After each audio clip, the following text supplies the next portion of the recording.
Hello, everyone. Welcome back to another episode of the Commit Message Podcast, presented to you by the University of Windsor's very own Computer Science Society. I'm your host, as always. I'm sure you've attached my name to the face.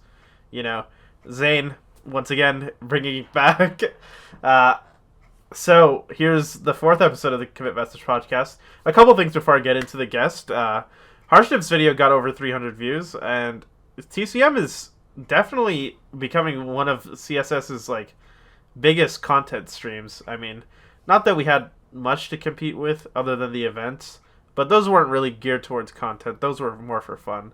But anyways, it's a smashing success, honestly. And if we can keep the momentum going, I think it'll be huge for everyone. Not just for University of Windsor, but students in general. I feel like content like this is really lacking. So if you could, if you appreciate what I'm doing, what my team's doing, it would mean a lot to us if you could subscribe, like, comment, do anything that'll help. Share it with a friend even. This stuff all helps. But anyways, enough begging for likes. I'll go ahead and talk about the guest. Today we have Laila. And Laila is a special guest because she actually did things the traditional or the way you're supposed to do it. She got good grades in high school. Did extracurriculars, went on to university, ran for positions, did all the stuff you need to do, got good grades, of course, in high school, and she's now a leader of Google DSC, she's a VP of CSS, she even became a fellow for 3M, I think they were called, and this stuff is all stuff, as a CS student, you're like, wow, that's cool and all, but how does that help me get a job? And this is the kicker here, because really, when you make relationships between yourself, your peers, your professors, you end up getting a network. And a lot of people overlook this, especially when they're in CS. Your network truly is your net worth, and I'm sure you'll see in coming episodes we'll drive this point home, I guess. Making a network is perhaps even more important than learning data structures and algorithms, because sometimes you can just get around that part at smaller companies. Not to say Laila's at a smaller company. In fact, she went to Microsoft, and we'll talk more about that later. And even if she didn't go to Microsoft, her practice and her steps taken were solid enough such that even if she didn't get Microsoft, she would definitely be good. Well, it wouldn't be as good as Microsoft. She'd definitely be well off right now, and she'd be heading towards a career in software engineering. Other than that, I'll let Pass Zane take the wheel from here. Hope you guys enjoy the video, and we'll see you guys in another 2 weeks. All right, and we're back. Hi, Laila. Hello. So, funny story. We actually went to high school together, but I didn't know that until third year for me. So. I knew your siblings. Yeah. So I don't know if I made the connection that you were all related, but. Yeah. Okay, so. I mean, Laila, before we go into specifics, can you give me a basic breakdown of what you've accomplished up until now? Okay, sure. Yeah, so I am going into my third year, computer science. I'm doing a specialization in software engineering. I'm an outstanding scholar, so I'm doing research at the U. And I've been a teaching assistant for the past 2 semesters. Well, not summer, but the ones before. Mm-hmm. Yeah, I think that's school-wise. At the University of Windsor, right? Yeah, University of Windsor. I led the Google Developer Student Club last year, and now I'm doing an internship at Microsoft. So, yeah, a lot of stuff to break down there. And I think the best way to start is getting involved in the community and that stuff. So this starts all the way back, as far as I know, at high school even. So yeah. when you're getting into high school, did you make this an effort on your behalf, or did you just happen to fall into doing all this extracurricular stuff? So I think it wasn't as much of an effort because I don't think I was as involved in high school as I am now. Mm-hmm. So in high school, it was mostly just the things that I enjoyed and the things that I had fun doing. Hmm. So most of my high school career was actually me being on path to go to law school. So computer science was not like my first choice. Wow. Funnily enough, yeah, I That's was like, crazy. I was the president of the mock trial team, so I was like full like I'm gonna do Yeah. the LSAT, like I'm yeah. But so that changed. I took Mechanomics actually, grade 11 computer science class, so that was Okay. in Python, and I really enjoyed that. And then so I fast tracked all the comp sci courses at Massey, and I still enjoyed it, but I wasn't sure if I wanted to do it Yeah. in Massey being high university. school, so yeah. Exactly, yeah. So it was it was a lot of the things like I wasn't really involved in just one theme, I guess. I did a lot of the things that I was just interested in. So I tried debate out for a bit. Children's Christmas Party was like a volunteer initiative. Hmm. Massey Hacks, I was like an organizer for a while. So it was just like picking and choosing, and I think that really helped me find where I wanted to be in university, which is when I started getting a bit more involved. Okay, so before we get into university, some key things happened in Yeah. high school. So you came into ninth grade thinking you'd be a lawyer. Yes. Yeah. So it was that happened like up until I want to say I made the decision to apply to computer science maybe a week before I actually did. So That's a story. it Okay. yeah. So grade 9 I wanted to go to law. Grade 10 summer, I did a co-op at a law firm. So Hmm. she was a legal aid lawyer, and it was across the street from the courthouse, actually downtown. Okay. So anytime, like whenever I'd finish from the office doing whatever like legal assistance she wanted, I just go across the street and like walk into some random courtroom and like just sit and like learn. I learned from that experience that I did not want to be a criminal lawyer, Okay. like definitely not. It was just like a lot of horror stories. Oh So my god. that Okay. was grade 10. And then grade 11, I started getting involved in mock trial.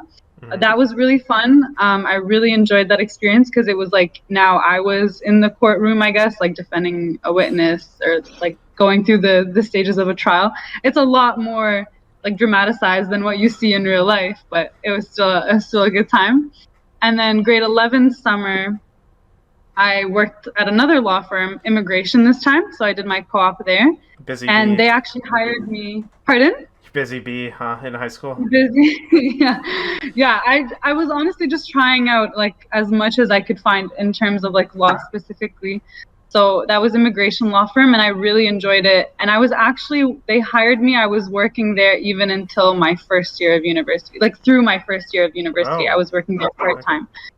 So I was still holding on to like this, maybe I'll finish computer science as a degree and then still go into law school because you can do that. You just need an undergrad.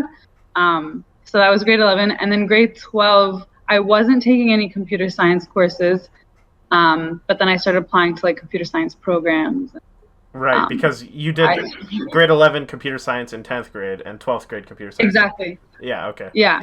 So So, by my grade 12th year, I was done the comp sci courses. yeah, okay. Yeah. So, we're thinking about law, and even though you knew you wanted to be an immigration lawyer, is that okay? So you chose computer science regardless of that, because you can take any degree to be a lawyer. Was that your reasoning? Exactly. Okay. Yes, yeah. It's also like kind of that Arab mentality where it's like, oh, like I'm not just gonna study psychology, you know? So it was Yeah. like computer science is a good backup, which I don't necessarily agree with, but that was just my reality Oh, at the okay. time. So yeah, computer science. I was like, okay, like I could do a computer science degree and then still do the LSAT and like apply to law school. That being Yeah. said, have you scheduled your LSAT? No, no, I have not. I Okay. don't. Yeah, it's a shift. There's definitely been a shift. I don't think I'm gonna go into law. Okay, so there's a couple of questions I have before we actually get into university. And Sure. I know that you're at least a decent student. So you chose computer science at the University of Windsor. Can you explain yourself? Hmm. That's that's an interesting way to ask that question. Yeah. So I in university, going into university, I applied to U of T, Windsor, and Waterloo. Hmm. Oh, and Michigan, Ann Arbor. For computer So science. for computer science, And you wrote and the SAT for Ann Arbor. I wrote the SATs. Yes. Yeah, okay. So I'm happy. Like I was really grateful I got into all of them. So the biggest decision was Waterloo or Windsor. Not Ann Arbor? And Ann Arbor, it was like my dream to go, and then they were like, "Yeah, like welcome, $80,000 a year." I'm like, "No, thank you." So it was just like a huge like it was just tough. So that's actually why I ended up going to Windsor because it was a financial decision. Okay. My entrance scholarship plus like a couple others, like I'll be able to graduate debt free, which was a huge like advantage. Hmm. And the co-op program at Waterloo was probably one of the biggest selling points. But I talked to a lot of mentors, and I don't know if you know Dr. Kent. Yeah. So Yeah, I know he's Dr. Kent. actually he's a family friend. So he before he retired to BC, he like gave me a bunch of his textbooks. And one of the last what before he left, he basically said like your education is what you make of it. Like if Yep. you're gonna save money at UWindsor, you can still get the opportunities that Waterloo would offer you. Hmm. So I I like to say it worked out because I've been So really yeah. let So me paint a picture here for people who don't understand. The high school we went to, Massey, it's a very yeah top-heavy school. Would you agree with that? So, yeah yeah. telling your friends that you're going to Windsor over Waterloo is probably an interesting story, and I I'm almost sure lost you're. a couple of friends for that. Yeah, I Yeah. got to talk a couple of times too. So, but Yeah. but in the end, you decided university and your education is what you make of it, and that's what everyone who comes to Windsor does, or at least Exactly. everyone who Yeah. has a plan does. So Yeah. you came into Windsor with like I gotta do more than everyone who's going to Waterloo kind of mentality, right? Exactly. Yeah. It was more so like I'm gonna get out of this what I put into it. Yep. So it's like I guess University of Waterloo, their co-op program is really strong because they've established connections with a lot of those big Yep. companies. So it was kind of the mindset of I have to establish those connections myself Hmm. and still compete with the resources that they have and be able to make it on my own, I guess. Yeah.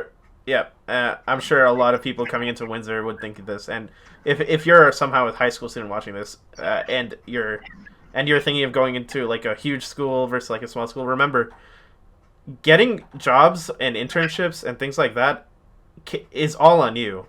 Waterloo can, Yeah. or like I don't know, Stanford could give you like the biggest boost in the world, but is it worth the 60,000 extra you're paying per semester or something like that? So think That's if a good point. Yeah. so. I'm not saying go one or the other, but there's there's definitely a hard choice you have to make there. The ease of getting in versus like the ease on your wallet, basically.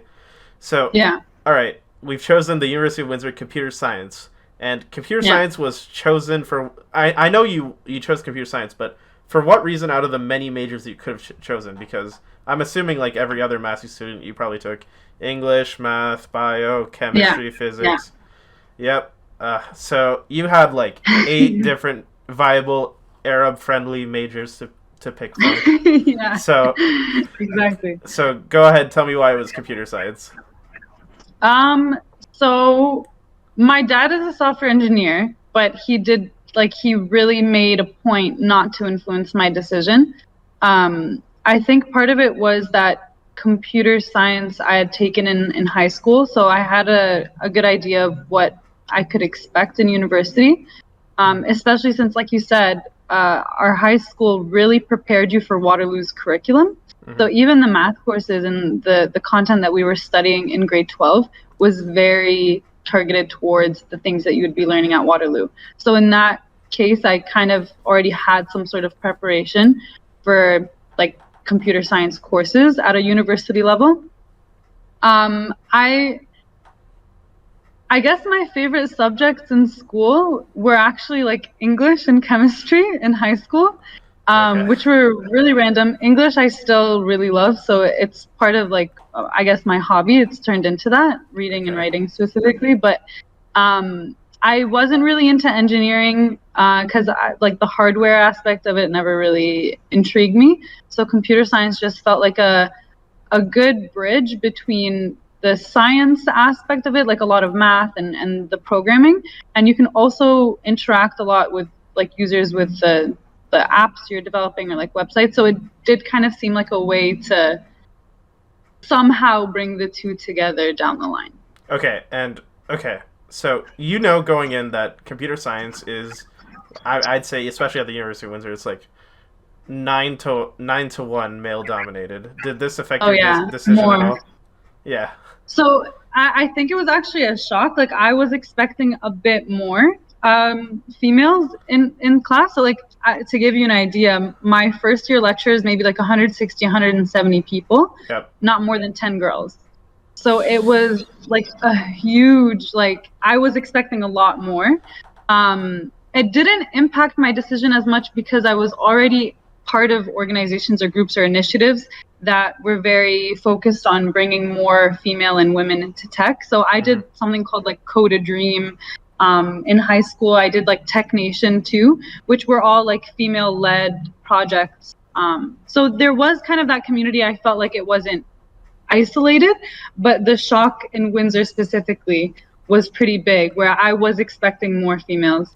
I'm pretty sure there are more female engineers than there are computer scientists, at least like program-wise at the University of Windsor. Okay, so Yeah. we've decided computer science at the University of Windsor. Your parents' full support behind you? Yes, yeah. Okay. Yeah. Okay, so now we're going into first year, and we start taking basic math again. I mean, I say basic, but it's actually calculus, which some people find difficult, right? So Yeah. So we're going in, and is there anything special you're doing in your first semester? Is there something you got ahead with? Course-wise, and this isn't like, I don't mean to say this as any testament of like my own abilities. It was honestly just Massey's preparation. I felt like first year university was pretty much just like high school review. Because we were taking a lot of the same like content, if not more. Like there are some things that I did in high school that I didn't even end up doing in university. Yeah. Because I was in the enriched stream too at Massey, which for those who don't know, it's kind of like an accelerated program. So yeah, so in terms of courses, I definitely felt like I had an advantage on the content. The thing that I think no one can really prepare for is just like the university experience in terms of like workload and the different kind of relationships you have with your professors, your existence in a class, I guess. In high school, you're used to having a strong relationship with your teachers, but here it's like you're another number in the system unless you decide to make yourself stand out. So one of the ways that I was hoping to stand out is through research. So I was an OS candidate at the time, so the Outstanding Scholars Program at the University of Windsor. You have to reapply in your second year, so I was just a candidate at that point. And I remember Puya in like one of the intro classes. One of our profs. Yeah, one of our profs. One of the first things he said, like as an intro in the first class, is, "My name is Puya, whatever, blah, blah, blah. If anyone's interested in doing research, like, please reach out." So I did. I sent him an email and I said, this is kind of what I like to work on. This is the experience I have.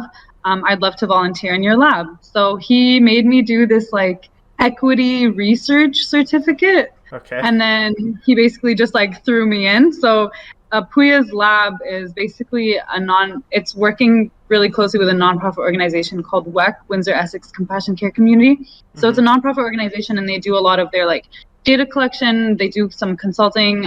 We were building like a MERN stack app at the time. Okay. So I basically took on a role, at least in my first year, as like like IT like support, I guess. So like setting up emails. Like they were using this sharing platform called Nextcloud, which is like a bootleg OneDrive. Hated it. It's so bad. Nextcloud, It's so bad. So I think still my email address is the one that's like the backup for the entire WEC Foundation because I set it up for them. which is concerning. You But just left it like that? they didn't change it. I still get like verification texts to my phone. So I I don't know why. I'm definitely gonna have a talk with Bria about that. Just because I don't want that liability. Anyways, getting off track. But yeah, so that's Okay. like one of the ways that I kind of took the initiative in first year to get involved in a research lab. And that led to a summer job, like Okay. internship, if you want to call it that, with WEC. So Okay. So, yeah, and you're doing this like React app, I'm guessing, yeah, in summer. So you actually have experience by first year summer, which a lot of people can't. Even I can't say that I did anything first year summer other than take courses. So that's an yeah, important thing that she did. I'll break it down once more in case you missed it. So she got in contact with a prof, especially when the opportunity arose. She didn't do anything special. She didn't like go up to every prof, be like, "Can I research for you? Can I research for you?" It was pretty clear. She yeah. took the opportunity, and she was never promised a role. By the way, she was promised a No, research. She just did it, and then she got a role afterwards. So when you're thinking about like getting into the field, you want to be a software developer, probably, right? If you're listening to this, or somewhere in test, right? yeah, It doesn't matter if the role isn't actually what you want. What you want actually is the connections to the people who know about that role. And this is a pretty good example of how you translate getting into something to get to your end goal, right? Because what's the difference between someone like you and someone like Layla? You're doing nothing in first year's summer if you're just the average student, but she got from research to the actual role she wanted. So yeah. it's a long con game. Don't think short term about this stuff, right? And That's a really good point. Yeah. yeah, so first year, and you discovered CSS at first year, did you? I did, yeah. I Okay. ran for the first year representative Oh. position. Yes, with Ben. Yeah, Oh, yeah. Okay. Yeah, yeah. that's okay. So your first year rep at CSS. Yeah, and any more volunteer efforts? Um, yeah. Let me think. So I was the undergraduate representative for the School of Computer Science. So I was sitting on committees like RTP, renewal, tenure, promotion. The undergrad, no, not first year. I was sitting on the oh man, appointments committee. So when they Right. wanted to hire new professors, that was an election based, similar to Computer Science Society. I was also the first year representative for the Outstanding Scholars Council. So I remember that year I was meeting a lot of people to just ask for their vote. So one of the things that I realized about myself that year is I was really upset that we were online. I was Okay. hoping, like, I was really looking forward to the whole university experience. You're meeting new people. So I found that um, I wasn't getting that in first year. So So I first year think, you were fully online, right? For you oh, guys? yeah. So my year got the worst of it. Yeah. Like, I graduated in 2020. So we were the first ones to go online.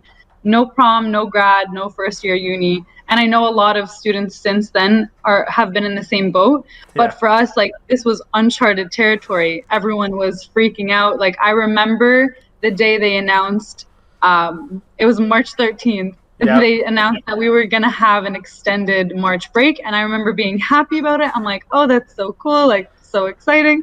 And then I regretted that very quickly after. So But yeah, she yeah, graduated at high school March high or school May 2020. 2020, and then she started first year after the following summer. So Yeah, the exactly. first 2 years, I think, were fully online. Did you know like where the buildings were, or No, like I'd never been to campus before, maybe like once for like some event or something, but I forget. Like it was all new to me. So last summer actually was, or last, yeah, last summer I think was the hybrid, or no, last semester, mm-hmm. whatever last semester was like the first like hybrid Yeah. opportunity. So like some classes were being offered in person, and Mm-hmm. I went to those classes because I was just like sick of staying at home. So yeah, it was. I definitely recognized that my involvement in first year was definitely a way for me to meet new people, because that was something that I was really looking forward to and something that COVID got in the way of. So I definitely met a lot of people that I know now in the university, just like online. So reaching out to them, I still had Instagram at the time. So I was like reaching out to them, just like getting to know them. I tried not to make it transactional experiences, because I recognize the importance of having a meaningful conversation with someone. Yep. I hate when someone reaches Before out asking for to something. people. Yeah, it's like they clearly want something from you. So I was either just like very direct about it, like, hey, like I'm running, like I'd appreciate your vote. Yep. Let me know if you have any questions. Or I actually did try to like get to know the people that I was Okay. interested in. I actually made a lot of really good friends that year. Yep. So, but yeah, anyways, so I was involved in a lot of different things just because it was a And this is great an way important to point, right? So, especially not just in like making friends and getting votes for people. If you say, for example, like you're cold DMing or cold messaging recruiters, when yeah, if you lead off with what they can do to help you, it's instantly a turnoff it's a versus turn off. yeah. Yeah. So Versus here's what I can do for you. yeah. Yeah. So absolutely, like this helps for like getting votes and stuff, but this is like a universal, like a layering system, if you will. I mean, what Layla just Yeah. described, like she made a surface level connection with a couple people. Think of it like a funnel, right? So she makes at the top of the funnel, she makes like just connections, right? Towards the middle, she's gonna ask for whatever, right? Whatever she wants because of the Yeah. established top connection, and then whoever actually does it comes to the bottom of the funnel, right? So That's a really good analogy. I think like even the mindset of a lot of people are scared to reach out to people they don't know, because they're like, right. oh, what if they don't answer? Mm-hmm. Like I recognize immediately, like it doesn't matter if they Yep. don't. Like you have nothing to lose, whether it's reaching out to a professor to ask about research, Mm-hmm. reaching out to a recruiter, meeting someone or making a new friend. Like the Yep. worst they can do is maybe say no or like ignore you, and in that case, you didn't lose anything. Right. So it definitely is like a mindset shift that a lot of people seem like to not do, I guess. But Yeah. So another important concept, learning from first year, right? Pretty important lessons yeah, actually. So okay, so we're done with first year summer. We so was there like a formal like in your co-op, like, or not a co-op term, like your, I guess we'll call it an internship here, the 4 months where you're working at the hospital area, right? WEC, WEC. yeah, okay. So WEC. at WEC, did you have like a team, an agile board, and that stuff, or like how much of it was? Yeah, that's a good point. So I would say, in terms of the structure, if a top company is here, a startup is below, a nonprofit is probably around this area. So there was really no structure aside from the meetings that we were doing like on a Okay, weekly basis. so I did have a team. okay, So it was actually, I was doing the quote unquote internship as part of the Sci 9000, I think, okay, it's a course, course. which is, yeah. So it's just like the service learning course where you Okay, can get credit for the work that you're doing in the community. And for me, it was paid. So I was working with a couple of senior undergraduate students, so in their fourth year about to graduate, who are working on mm-hmm. like their capstone project. So I did have a team, and I still had like mentorship from my professor, but it was a lot more targeted towards the nonprofit and their needs. And like it was an amazing learning experience, Yeah, but when you're dealing with an environment or like a system that doesn't have a strong technical background, they're not mm-hmm. always entirely sure of what's feasible, what's possible, how long it takes to do something. So that just managing expectations was something that I learned as well. Like being able to say like, this is what can be done within this time frame. This is the resources I need, like things like that. Mm-hmm. But yeah, it wasn't the most structured. So there's one thing that happened in my year, so 1 year ahead of you. We got presentations from CSS about how to land internships and stuff like that. Did you end up going to any of these? Because they were online by the time you were. I don't remember. Yeah. Like, yeah, I don't remember. Maybe. Okay. If it was online, like it just goes to show like you don't necessarily need a blueprint to do any of this stuff. You just gotta yeah. like you have to do what is right, and what you think is like it's pretty obvious. Applying to jobs is correct. Not applying to jobs is incorrect. Like it's Yeah. you don't need a blueprint necessarily to get into anything. You just have to really just do stuff instead of like talking about stuff, right? So, but Yeah, that's a good point. okay, so before we go into second year, by the end of Hmm. first year, you kind of know what the experience is like, especially as a woman in computer science. Can I get a pros Yes. and cons list of what you've realized in the at least in the first year? I mean, if it comes Uh, down later, then you can yeah. still talk about it here. Like pros and cons, like specifically related to being a female Yeah, in tech. yeah, Yeah. or So yeah. I mean, yeah. okay, so pros, maybe I could, yeah. Okay, so pros, there are designated and targeted resources that go to help females in tech, like women in STEM generally. So Hmm. there's like different clubs on campus. There's like the Google Women Tech Makers. Um, there's Women in Science, like that's a bit more general. But there were a lot of initiatives that were happening, like even just in the broader like sense in the community, that were dedicated to getting more females in tech and getting them into STEM. I Hmm. mean, that also corresponds to a con of there aren't enough. So Yeah. that's why these initiatives exist. So pros, not in first year, but in second year, there's a scholarship that's dedicated to for any like female student in second year and above in computer science. There's Hmm. the Wendy Regnier, I don't know how to say her name, but computer science Sorry, Wendy. scholarship. Yeah, but shout out Wendy. She pulled through in second year. So like there are opportunities for you to be recognized. Um, and it sucks that there have to be these initiatives to kind of bridge the gap, but then you can Yeah. always like take advantage of them, make the most out of them. But cons, just like yeah, like all of my friends were guys. Like my friends that were girls were not in computer science. Yeah. Like maybe a couple, and at that point, like it wasn't like it.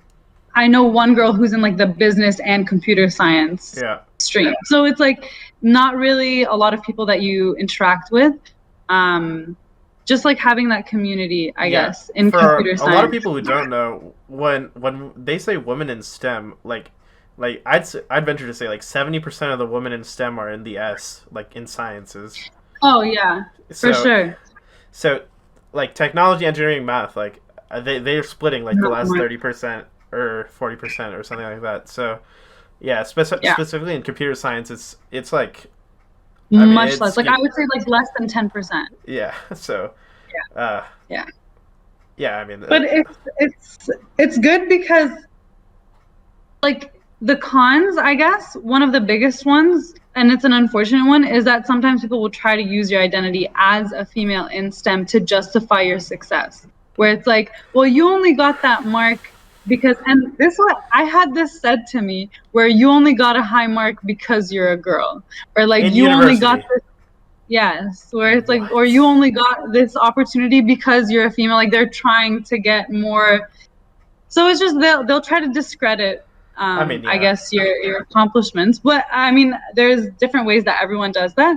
Mhm. Um just getting more females involved in the tech industry I think will help. Like just high school students or like people who are considering the field, there is this conception of computer science that's fairly accurate where it's like a guys club, I guess. It's a dude bro club. And dude bro club, yeah, which is like for the most part, from what I've seen, like fairly accurate. But yeah, we just need more, I I guess, in mean, the scene. I'm guessing you probably got like whack ass DMs too. Uh, Oh my goodness, LinkedIn. Oh, these like I just PSA, LinkedIn is not a dating app. Like it should not be used to DM. Like it's really difficult. I think like and females in all industries deal with this. Like it's not just computer science, unfortunately. But man. when you are surrounded with a very large like male dominated field, it's bound to happen, Okay. unfortunately. But yeah. Okay, stop DMing Layla on LinkedIn. Got it. Okay. All right. Noted. So, at this point in first year summer, after this WEC job, I guess, or Yeah. internship, have you decided lawyer or not at this point?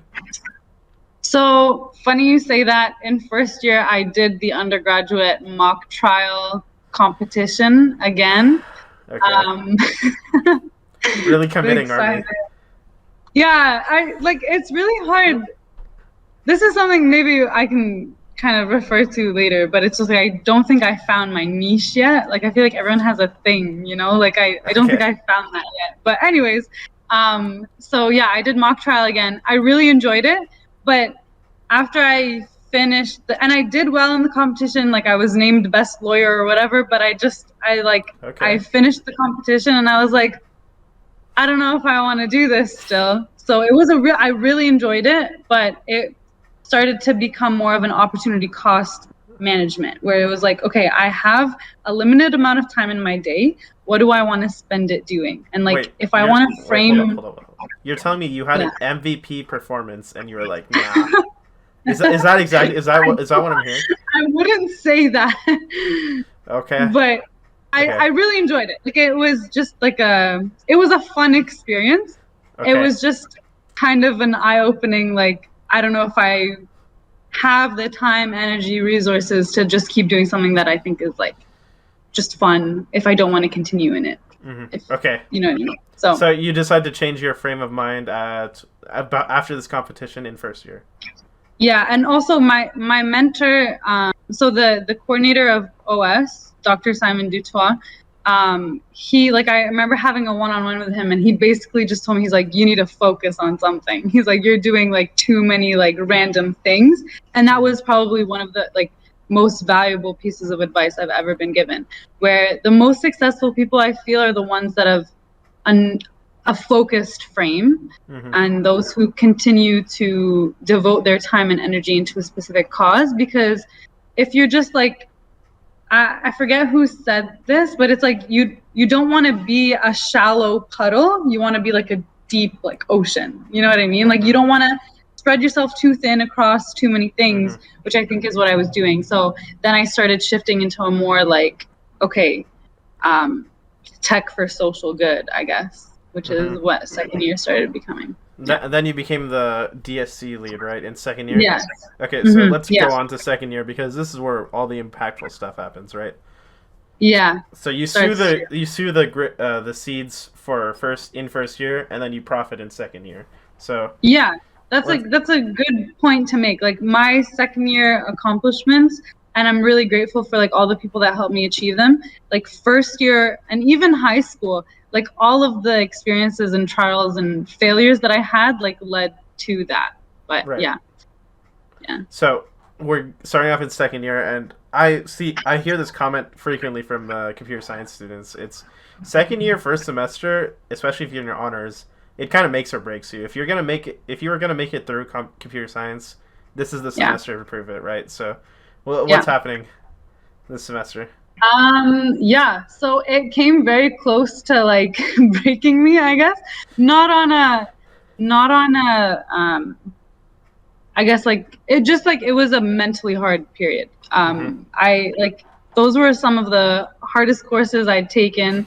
I failed the midterm for like the first time in my life. Like I was like, oh my God, like should I be, am I in the right program? So it was a lot of like, Oh my god. to be like entirely real. I know a lot of people will look at, you know, accomplishments and successes and will just attribute that to someone's personality, but it's really important to know that behind each success there's like so many failures. Yep. And there's a lot of like trials and tribulations that go along with it. So it's really important also for me to note that I was struggling with like imposter syndrome, and I still am to a level.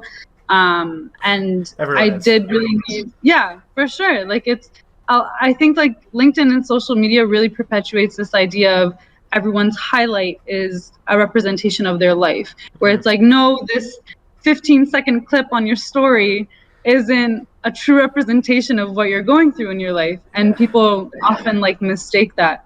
So yeah, second year, first semester was rough. but it did teach me a lot about one, how to manage my time, in terms of like time management. Time management is emotion management. It's less about what you have to do and the time you have to get it done, more about how you feel about the topic or like the task you're about to take on. Second year, first semester was like SINS course, data structures, like a lot of really heavy courses, and not necessarily content wise, but just stressful like situations. Yeah. But yeah. But Yeah. it was during this time period where you founded like DSC, or you revived DSC. I think that was the story. Yeah, so Aislinn reached out to me summer of first year saying like, hey, like Melissa, who's the secretary, recommended you to take over. Like, let's do a call, Okay, whatever. let's Blah, blah. rewind a little bit. What is Google DSC?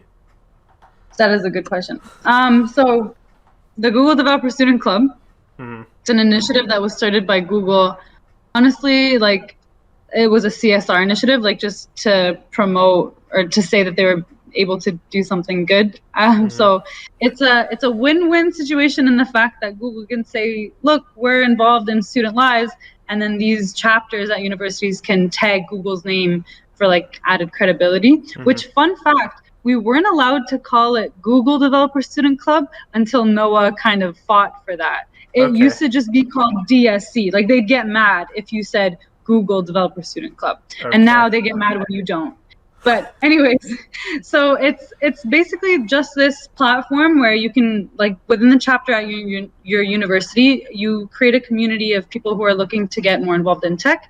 It's definitely used to promote Google Tech. So they give you incentives to kind of promote like Firebase and Flutter and whatever else. So for me, and this was advice that I got from the two people who led GDSC before me, which was Aislinn and Noah.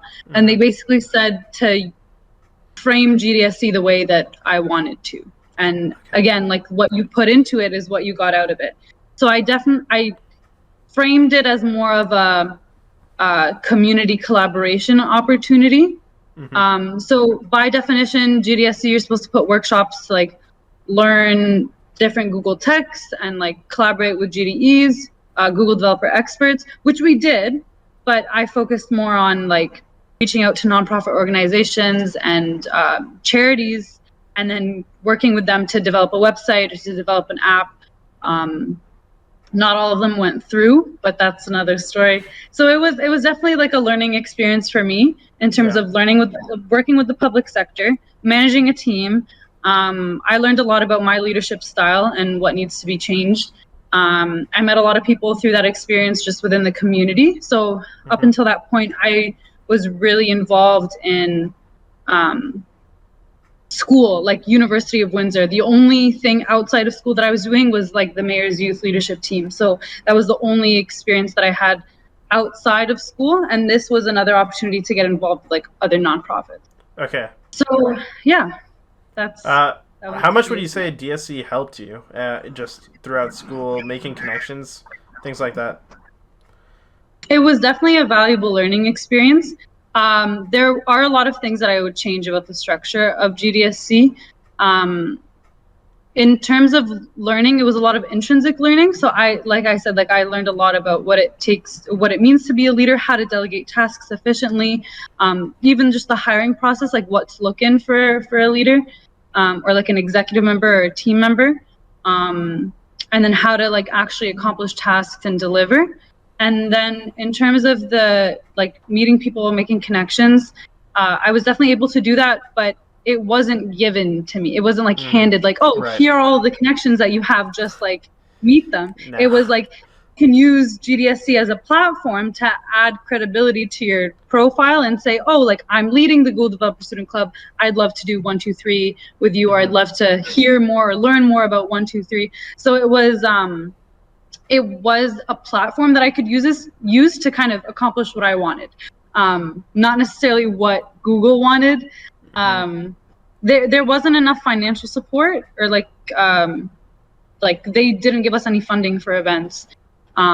the most they gave us was like branding guides, and that was a bit restrictive, where it's like you can only use this color scheme and this font, and Okay. so but yeah, Okay. it was I definitely learned a lot from that experience. Okay. But perhaps I learned more about what not to do. So Okay. So that's still valuable though.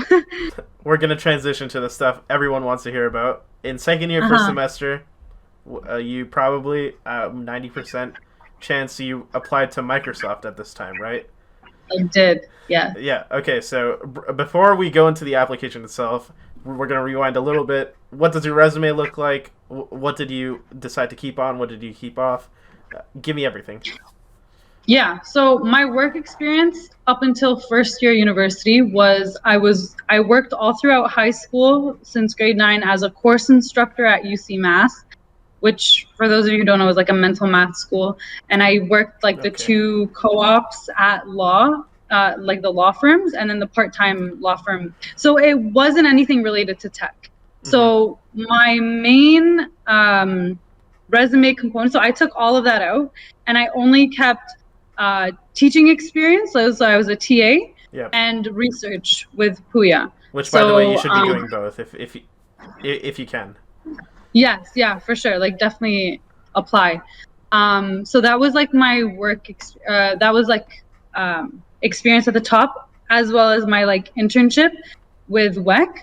So the idea, so it wasn't structured, my experience with WEC. That also added the flexibility of me being able to frame the position the way that I wanted. So yes, I was like setting up their emails, and I was like, sending them verification texts and whatever. So I was doing a lot of that like nitty gritty, just like IT tasks. But I was also able to like put the actual more software engineering related tasks on my resume. So like helping with the MERN stack application, setting up like a database to collect patient information. And then the research that I was doing with Puya was more about analyzing that data. So that was my work experience. Volunteer. I put Google Developer Student Club. I also did the VIP program, which shout out real quick to the VIP program. The police one? No, that's grade 6. This one's part of the University of Windsor. Where you can like any semester you can sign up and you volunteer with they have like a database of like nonprofit organizations, and you can volunteer with them. I think you do like 40 hours in a semester, and you get this like notation on your transcript that you did like the VIP program. It's volunteering, so you don't get paid for it. But I was paired with the city of Windsor, and I did like a website analysis for them. So I added that as my volunteer experience. And then, so that's like education, University of Windsor. And then the experience was those 3. And then my volunteer was GDSC and the city of Windsor. So that was what my resume looked like when I applied. Okay, a lot of stuff. And remember, she got a lot of stuff because she did a lot of stuff in first year. Remember that. Yeah.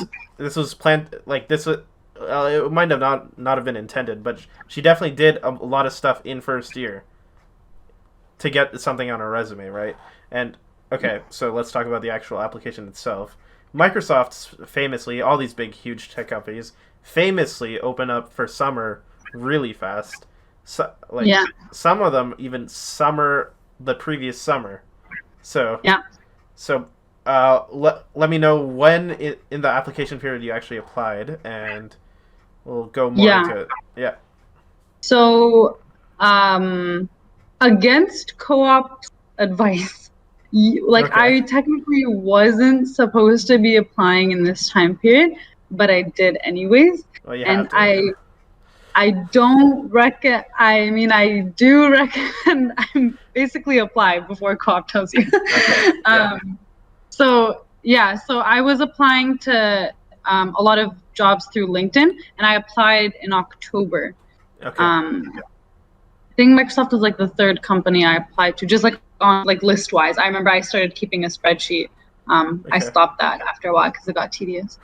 But so October, and then just timeline wise, I got my initial like HR screening November or November, December, something like that. And then Okay. my 2 technical interviews for the final round were in beginning of January, and I got my offer letter closer to end of January, February. Okay. So before we get Yeah. there, when you were applying in October-ish, did you do anything extra other than apply directly? Did you reach out to anyone? I did not, Okay. no. Okay. But So it was a lot of luck, I yeah. feel, but I didn't apply. I didn't reach out. Okay, that's fair. Did you, while you were applying to other companies, for the ones did you like, did you like put in extra effort into any of these apps? So I know, like through the co-op portal, you're supposed to do like cover letters. So I did a couple of those. Yeah. It was a lot of like I'm trying to remember. So I think I ended up applying to maybe 100 or so, like including the co-op portal. Mm-hmm. And I only got like offers, I guess, from like Microsoft, and Nwin, Oh like my the god. local. Yeah. So I'm sure that I would have maybe gotten more interviews if I reached out. Like that's what I'm doing now. Yeah. In this like now when I'm applying to opportunities, I'm reaching out to like recruiters, full times that I know that work Mm-hmm. there. But I did not do that first year, no. Right. So, the importance of a network is important, especially like as you know people, because of course, you got to know people to have a network. But Yeah. that's more for later, so we can hold off on that for now. Okay, so you actually got an interview with Microsoft, which is insane news. So you applied Yeah. in October. When do you think they notified you of your first HR screening interview? I want to say November. Okay, so Like, a couple yeah. weeks passed. What's it like in your head? Are signals firing? Yeah, I remember actually in the CSS chat, like I was asking, this is where my network came in, where I was asking people for advice on like Mm-hmm. how should I prepare, what should I say, and it was actually Abdul who really set me up well for that HR Yeah. So like the previous screening career interview. advisor, right? The previous career advisor, yeah, Yeah. like he showed me how to look for like previous questions on Glassdoor, which I didn't know was a thing. So it was all very new to me, this Mm-hmm. whole process. Yeah. But I think the reason I was able to get so much information is because I was just asking, like I was willing to learn and willing to reach Yep. out. Um, so he helped me a lot. The first initial screening went really well. It's also a lot less pressure because it's just over the phone. So Mm-hmm. if you do want like notes out, like it's fine. Like it's a lot less stressful than like one-to-one, Mm-hmm. like face-to-face, I mean. So the HR screening went well. I was really nervous though. And I remember having to like just like breathe before. Mm-hmm. So yeah. And remember, everyone, like it's not like for example, Layla only got two like actual offers. One was for Yeah. were they interviews? Two interviews or how many interviews? No, I got 2 offers, but I got so the first one I interviewed with Intuit, and then Oh. Microsoft, and then I like a couple through the job. Like maybe I want to say like 6 or 7 interviews. Okay. She got Yeah. 6 or 7 interviews, which is actually abnormally high, but she also put in an abnormally high amount of work for a first year student. See, stuff like this all correlates, right? So, Yeah. I mean, if so, the issue is that if Layla never got an offer from Microsoft, you'd all see her as someone who worked at Nwin, and while Yeah. the entire time she was capable of Microsoft, she was working at Nwin in this alternate timeline, right? So just because you're working at a middling company, it does not mean you're not necessarily like Fang or like huge That's a company. great point. Like Yes. you're you're capable of what you believe in, right? Yes. And as we'll go on, Layla then practice for the technical interview, which I'm sure everyone wants to hear about. So after your initial screening, what did you do? Yeah, so just real quick, like I do want to mention, like a lot of times people don't get Fang because they don't apply, or like they self reject, and that mindset of like I'm not gonna get it or they're not gonna accept me, like that Mm-hmm. stops a lot of people. But anyways, yeah, so Yeah, so I got the initial screening and then I got an email saying, okay, like we're inviting you to the final round. Mm-hmm. And this is when I kind of started freaking out. So How many I was like, weeks do oh, you have to wow, like this prepare? is legit. Pardon? How many weeks do you have to prepare? Oh, so they contacted me mid-December. They said you can either do it before New Year's, like before like the Christmas New Year break, or after. I'm like after. So I Okay. had like about 2-3 weeks to prepare. Not a fun Christmas, huh? No, not really. But I still had a good time. But yeah, so it was I remember like studying for like the Microsoft interview while I was also studying for like exams. I think maybe I was like trying to put in a bit more work for the interview than the exams. But so yeah, so it was like lead code mostly. I actually didn't end up doing as much as I wanted to do in terms of lead code. I tried to focus more on understanding the concept because a lot of the times, like you'll hear this a lot, Yeah. they really care about your thought process during the interview, like not Right. as much how you solve it or if you solve it or the way you solved it. Like how can you talk through your thoughts? How can you explain your decisions while you're coding? Basically how can you communicate yourself and express your thoughts. Mm-hmm. So I focused a bit more on actually understanding the concepts. I did the like I know on LeetCode there's like a tag, it's like writers, what is it, like editor's choice or I something. guess. Yeah, there's a Yeah, couple lists. Yeah, so top yeah, 100, top 75, yeah. yeah. So there's like they had a Microsoft like package. So Yeah. like yeah. So you could just go there and it's like the top questions asked for Microsoft, and I did the editor's choice of those. Okay. Um, Without yeah, saying which questions it was, how useful would you say it was on your interview? um I think I should have done a bit more practice. I know Okay. that I ended up getting the position, but you'll find out why. But I think it is useful if you really focus on understanding why a certain solution is correct and Okay. how it works, rather than like memorizing it. Okay. So it was helpful. I'm honest. I hate tech interviews. Like I'm against the whole leak code thing altogether. Like that's the only time I ever did leak code. I'm like I just don't like. I don't like it. I feel like it's Right. not an accurate representation of someone's knowledge and skills. Right. So yeah, I practiced for it because I was aware that like okay, Glassdoor, these are the ones that are like commonly asked. Like okay, Yeah, I I mean it's should the name of the game. You don't get to make the rules, especially at this exactly level. Like exactly yeah. so Yeah. first tech interview, how did that go? Horrible. I bombed it. It was really bad.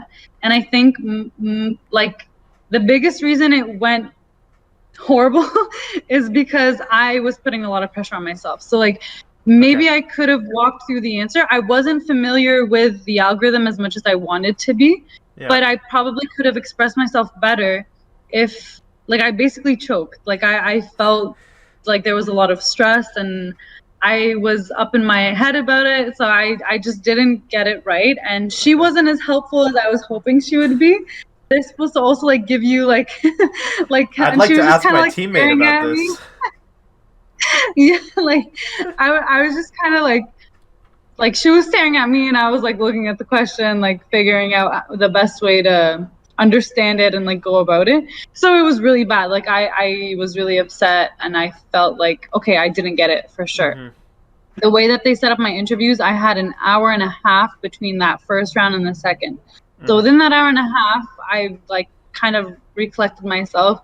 And I remember going upstairs to my parents. I'm like, yeah, I didn't get it. Like, there was no way I got it. Like, I just bombed it. Like, that was horrible.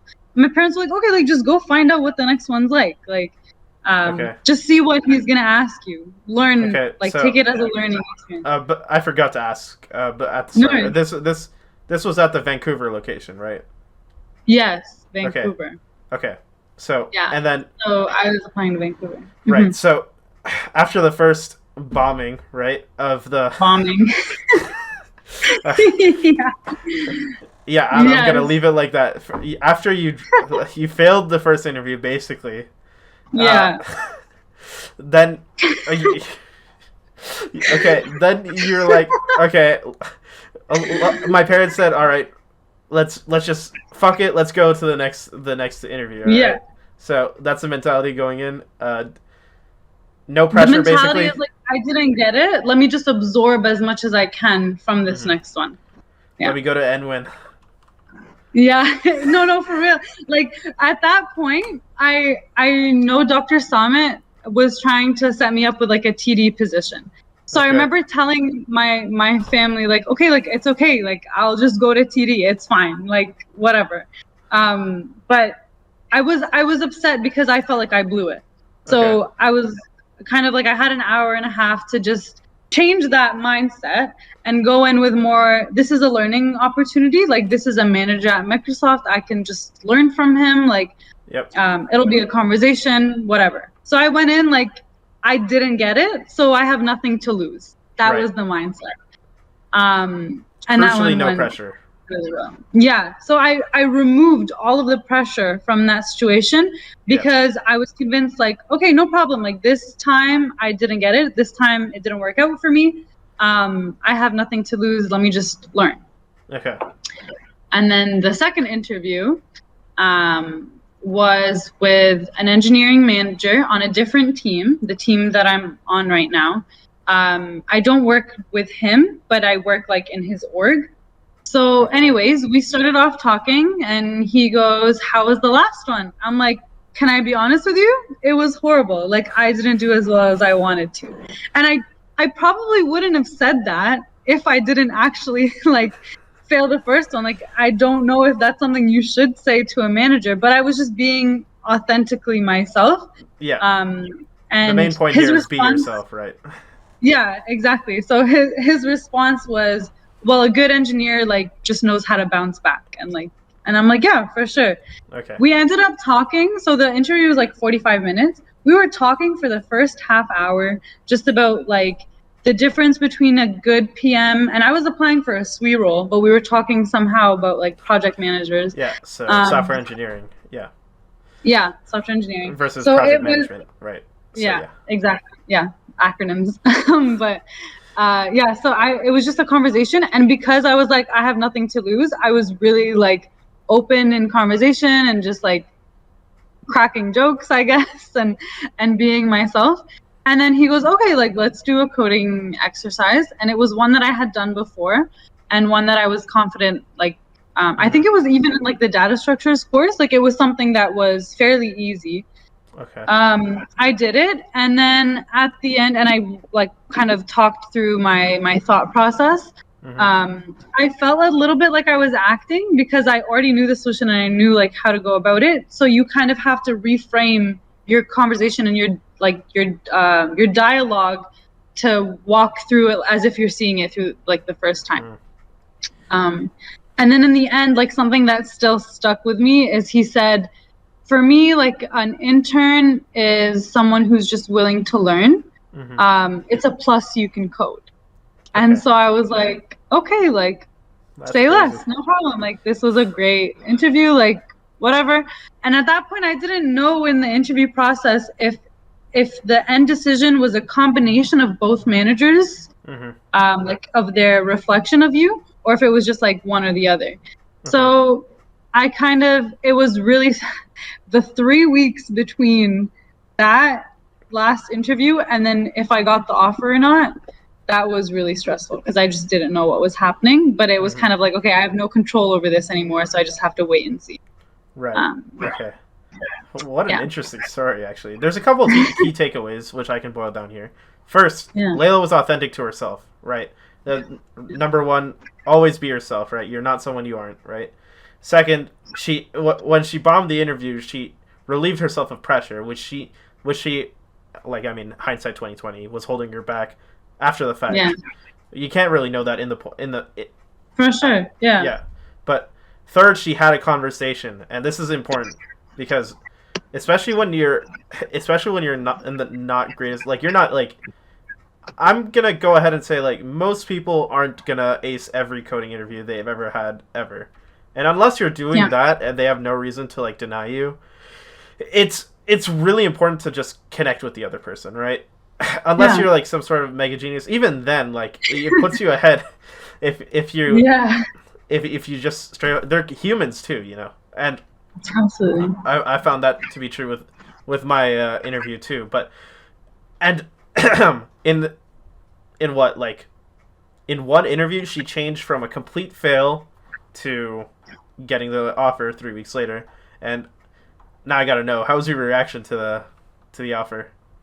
I got a call from an unknown number in Washington, which I declined the first time because I thought it was like some telemarketing scam. And then they called again. I'm like, okay, this is weird. They usually don't call twice. So I picked up, and it was like one of the recruiters, my closing recruiter. And she basically like, she's like, oh, like, we're so excited to tell you you got the offer. Aw. And I didn't know, like, I was like, I remember like jumping up and down, and she's like, you can scream if you want to. So I'm like I'm so happy, like I don't know what to say. And then so she kind of like, oh, like we're gonna send you an email soon, like whatever. Oh my God. Because at that point I'm like, okay, like I'm at TD, you know, like I'm at TD, Okay. like Nwin wasn't even an offer at that point. I was okay, like Microsoft, like just it's not a thing. So Okay. it was a really happy. I like ran upstairs and I told my family, so it was a good time. Yeah. Okay. And okay, so you've landed your Microsoft internship. Did you? Mhm. So now you're in second year, second semester, and you're still crucially remember, especially after even after she got the offer. It's not like she dropped everything that she was working up because she got the Microsoft offer, right? So you continued your efforts. In fact, you have more. You got the 3M National Student fellowship. fellowship, right? Right. I'm Yes. sorry about Yeah. that. No, no, it's okay. Okay, so walk me through that because it's important that you got this after the Microsoft offer. Yeah, yeah. So I actually applied after I got the offer letter, I think. So it was like a 15-page application. So I was like working on it for quite a while. I, in all honesty, did not know what the fellowship entailed. I knew it was like a financial award, and I knew there was some sort of like project associated with it. But it was honestly one of like the key turning points of my life, especially like that conference that I went to. Okay, Um, let's back up a bit. What is this award? what is the fellowship? Yes. Okay. So I found it through the University of Windsor's external scholarship page. Okay. Basically, the fellowship. So 3M is a manufacturing chemical company. Okay. It's a multinational corporation, I believe, and they have like 3M Canada here. They partner with STELI, the Society for Teaching and Learning in Higher Education. And they present this 3M National Student Fellowship Award, which takes 10 students from across Canada. They give us $25,000 to work on a project that will transform post-secondary education. And then there's a week-long conference in Ottawa that you attend with your cohort, and you meet people, and it's like you attend these keynote presentations, and then you start like the whole year you're working on the project. And they give you, I think, a scholarship of $1,000 plus all expenses are paid within that like 1 week trip. So in the application process, it focused a lot on your definition of leadership and innovation ideas. So my definition of leadership, like I remember they wanted us to like paint a picture. So I took that literally, and I didn't actually paint a picture. I took that literally, but still metaphorically, where I kind of made the analogy that a leader is like a gardener who like. You're talking about flowers or something. Yes, yeah. So you should watch the speech. It's on our LinkedIn. It's featured. Oh yeah, it is. It's there. I forgot that was it, but yeah. So, and then innovation, I was talking about how there's a big gap between what we learn in school and then what the industry is like, which is what I ended up doing with like GDSC, like trying to bridge that gap. So I applied, I got my reference letters, I did the whole like application process, and then I forget when they ended up telling us, but this maybe March, April. I remember because they sent me an email saying, hey, like, we want to talk about your application for like 10 minutes in a Zoom meeting.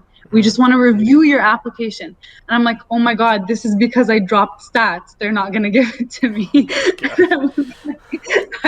I was convinced that was, and I had like a whole reason prepared of like why I dropped.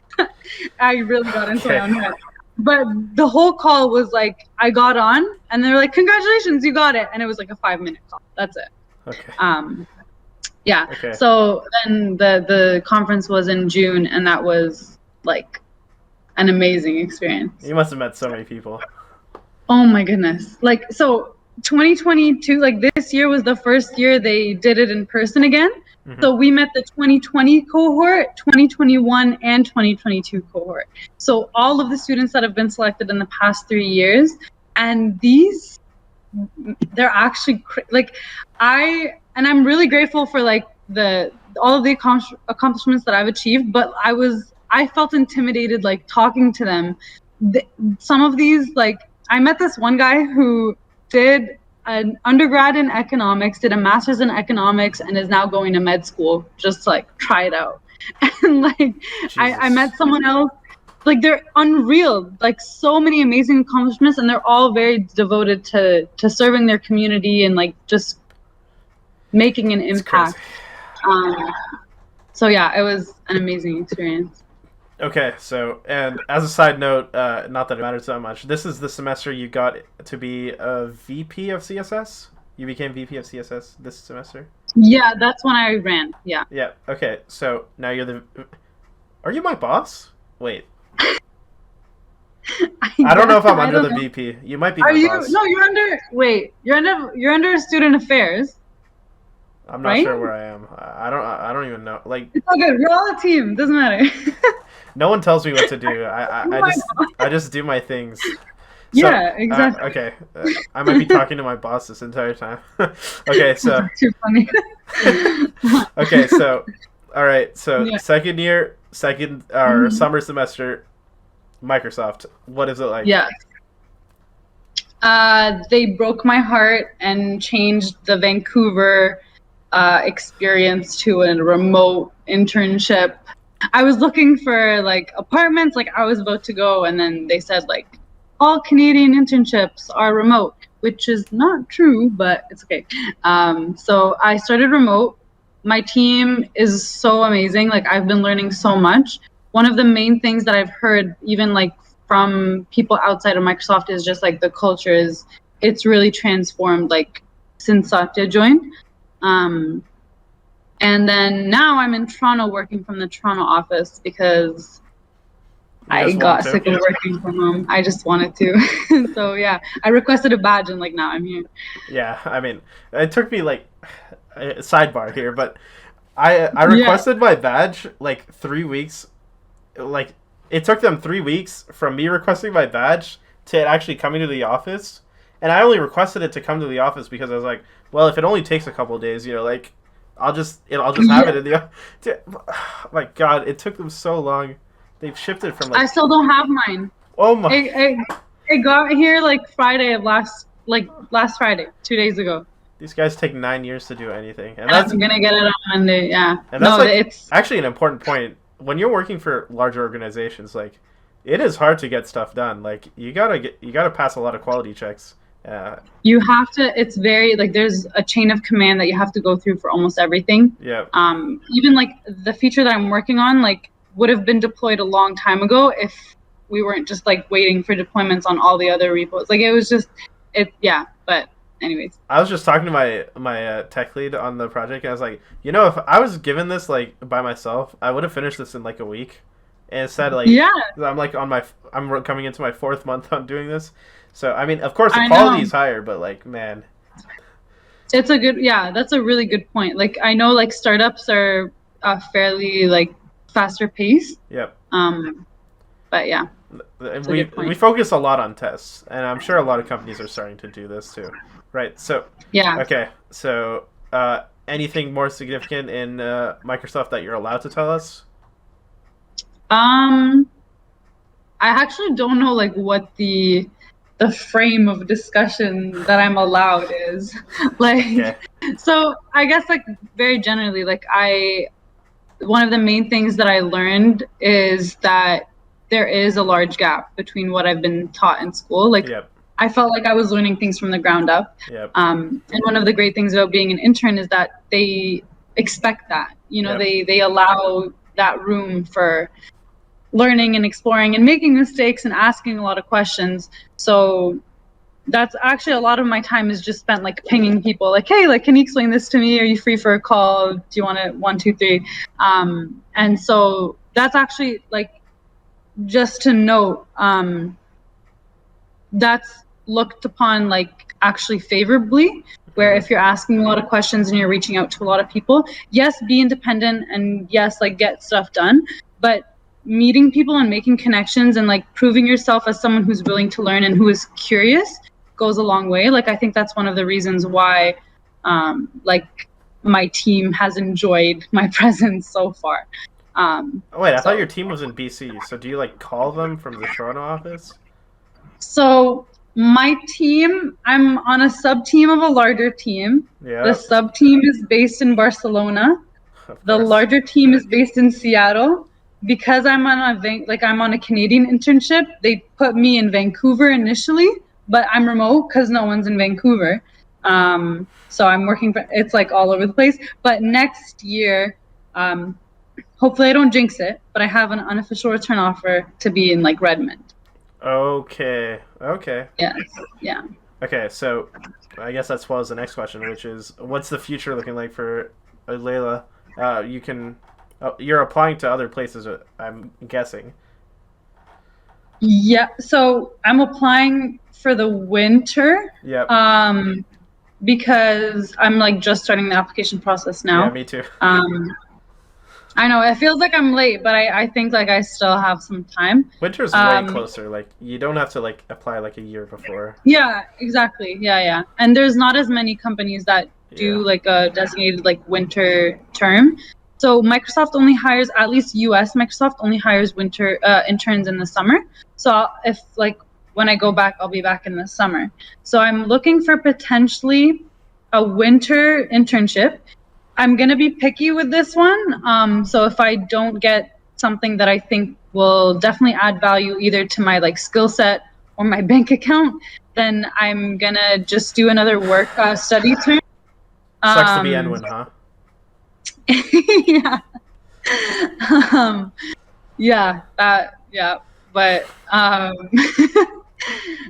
think so. I'm actually looking at doing, if I'm going to be studying in the winter, I might do an international exchange. Right. Yeah. I saw you were asking questions about that. Yes. Yeah. Okay. And anything else? Any shout outs? Anything I missed, actually? Did I miss anything?